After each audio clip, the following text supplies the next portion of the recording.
Life does not ask you, are you ready for change? Change just happens. How do you deal with change? Do you fight it? Don't want change? Or do you go with the flow? I want to take you, I think life is like us sitting on a boat, going down the river. Sometimes the river goes left, sometimes it goes right. Sometimes it separates, sometimes it comes back together. And when those changes happen, do you jump off the boat into the water and fight it? Or do you stay in that boat and go with the flow? To help you understand my life and how I turn change into a strength of adaptation and being adaptable, I have to take you back to my childhood. At 7 years old, in 1985, one of the biggest changes in my life occurred where I moved from Taiwan all the way to the other side of the world to Southampton, New York in the United States. That change was scary. I was about this tall.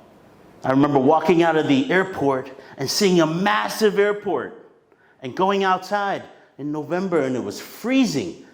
Where am I? And I remember going into strange places I've never seen before and hearing weird languages because I didn't speak a lick of English.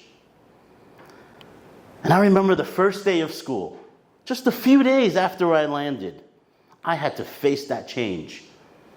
I was sitting in front of my aunt's house waiting for that big yellow school bus. I saw it coming and I was nervous. I didn't know what to face. When that bus came up and then the bus driver pulled the door opened, I walked in and the bus driver goes, "You're a new kid. What's your name?" And I didn't know what he was saying.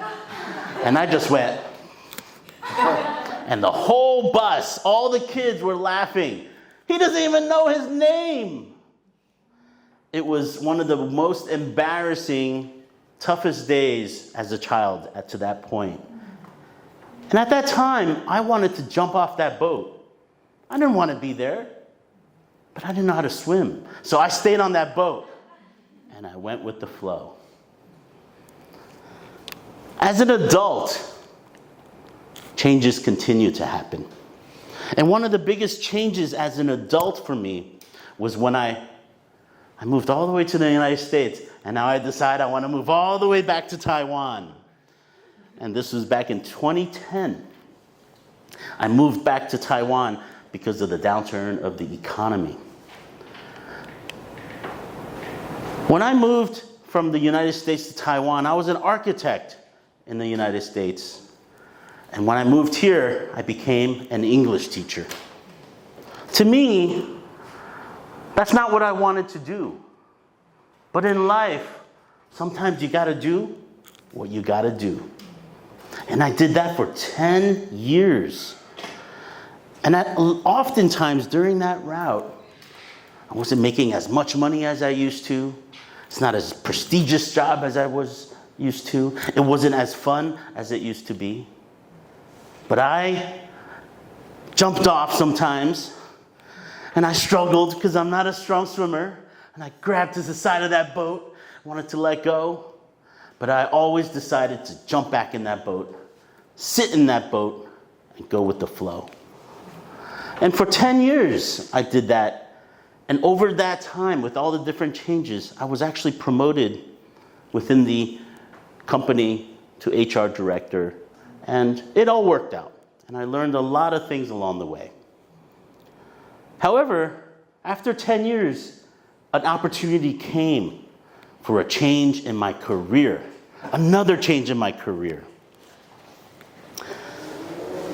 I had the opportunity to leave the English teaching industry and move into the crypto and blockchain space. What a difference.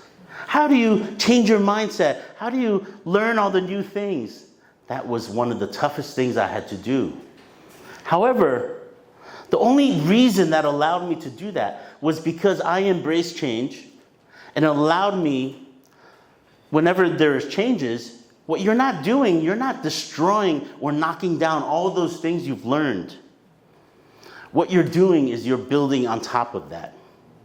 And the company that hired me into the blockchain and crypto space loved some aspects about me. They loved that I had the project management experience when I was a landscape architect.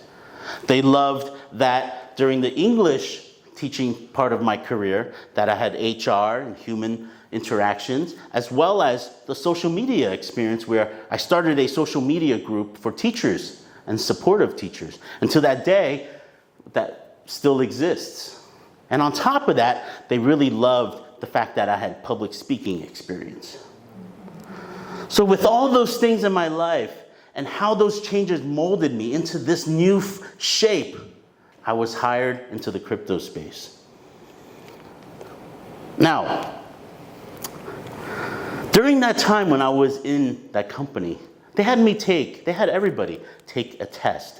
It was one of those online tests that took about an hour. It was called Clifton's Strength Finder. It was a fun test, but it took a long time. And I couldn't wait to find out what my number one strength was. Does anybody want to guess what my number one strength is? Humor? It's not humor. It was adaptability. I couldn't believe it. How can adaptability be a strength? It just sounds like something that everybody could do. But I realized ever since I was a kid, from the age of 7 and onward as an adult, that was something I needed to face.